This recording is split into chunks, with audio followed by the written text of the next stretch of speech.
Halo, assalamualaikum warahmatullahi wabarakatuh. Selamat pagi, anak-anak sehat semua.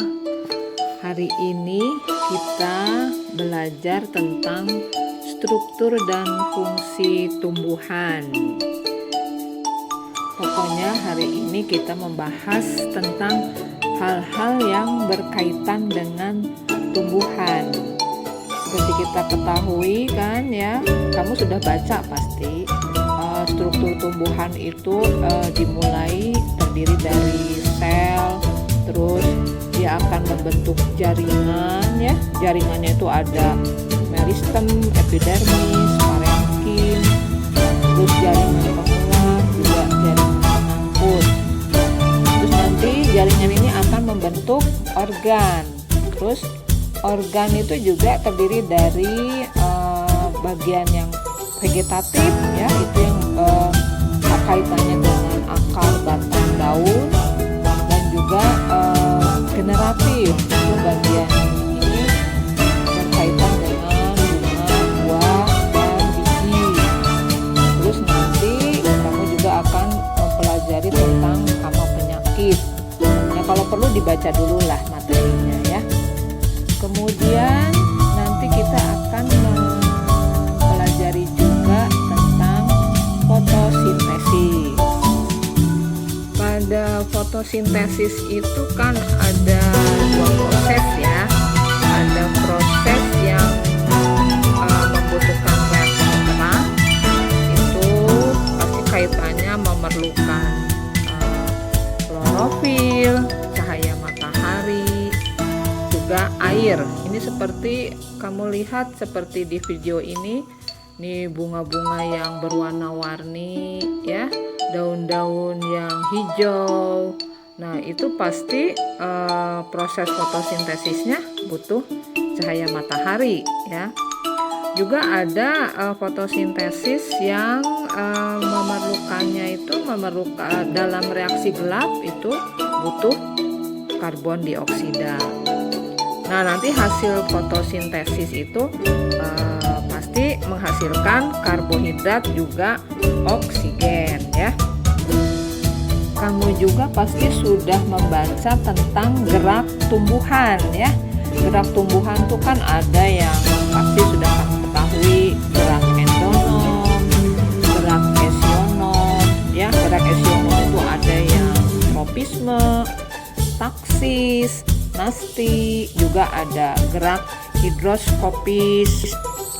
Seperti di video ini kamu bisa lihat ya, tanaman-tanaman yang berwarna-warni bunganya ini, itu kan kebanyakan arahnya itu, gerakan tumbuhannya itu dia mengarah ke arah rangsang cahaya ya, cahaya matahari. Coba perhatikan oleh kamu, itu semuanya kebanyakan berbelok ke arah cahaya matahari.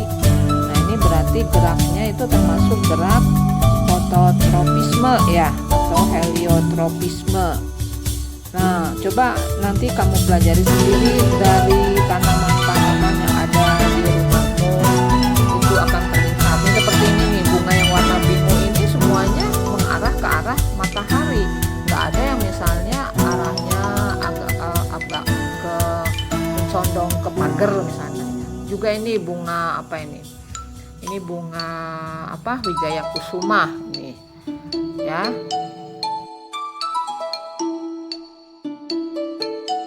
Coba perhatikan bunga wijaya kusuma ini meskipun dia berbunga pada malam hari, biasanya ini pagi hari itu dia agak condong ke arah matahari. Jadi semuanya rangsangnya itu menuju ke arah matahari. Kalau siang dia menutup, tapi nanti kalau malam dia membuka ya. Nah, ini juga ini bunga-bunga yang berwarna apa ini, marun ya, dia juga ke arah matahari. Begitu juga dengan mawar nih, yang mawar yang berwarna merah kehitam-hitaman itu menuju ke arah matahari. Atau bunga krokot itu juga semua menuju ke arah matahari. Berarti rangsangnya menuju kepada cahaya ya.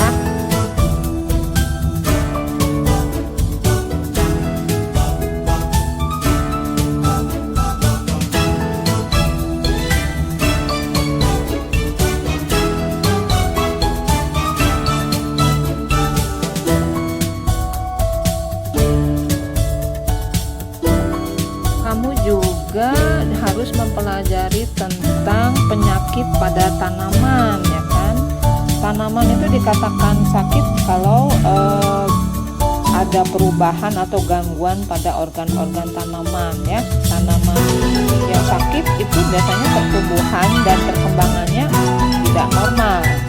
Penyakit pada tanaman itu bisa disebabkan oleh misalnya mikroorganisme, jamur, virus, dan bakteri. Ini contohnya nih, ini tanaman bougainville ini agak kurus, terus ini juga daun-daunnya ada yang melekuk-lekuk, tidak utuh. Nah, itu berarti ada penyakit. Biasanya penyakit tanaman yang ada pada bunga-bunga di rumahmu itu biasanya paling sering itu penyakitnya ini putih-putih dari kupu-kupu yang kecil-kecil nempel, ya. Atau bisa juga ini dijadikan sarang semut.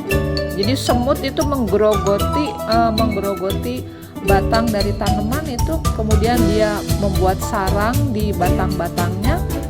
Itu terutama misalnya pada pada buah stroberi itu, ya. Semut itu biasanya bersarang di situ. Nah, kalau kayak bunga krokot ini biasanya dia digerogoti dari daunnya, ya. Nah, seperti ini daunnya hilang tuh kan, ya. Bunganya aja kuning tapi daunnya nggak ada. Terus ini juga misalnya bunga krokot ini biasanya kena hama itu dari semut biasanya. Atau misalnya ini bunga mawar. Bunga mawar juga kadang diserang oleh hama tanamannya semut, ya.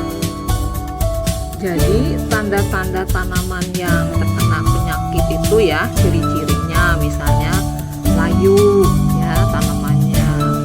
Jadi kalau tanaman yang layu itu karena sakit tuh beda dengan yang kekurangan air. Jika tanamannya tetap layu setelah disiram air, kemungkinan itu ada bagian akar atau jaringan dalam batang yang rusak oleh bakteri atau virus, ya. Terus ciri lainnya misalnya rontok. Bila daun, ya, terjadi kerontokan pada daun, ranting, buah, bunga secara bersamaan, itu sudah pasti si tanaman itu menderita sakit, ya. Nah, penyebabnya itu bisa jadi parasit atau juga bisa non parasit. Oke, kita ini dulu, ya. Kita break dulu. Kamu pelajari saja semua materi yang ada di bukumu. Nanti insya Allah kita kalau ada waktu bisa bertemu lagi di Google Meet, ya. Oke, assalamualaikum warahmatullahi wabarakatuh.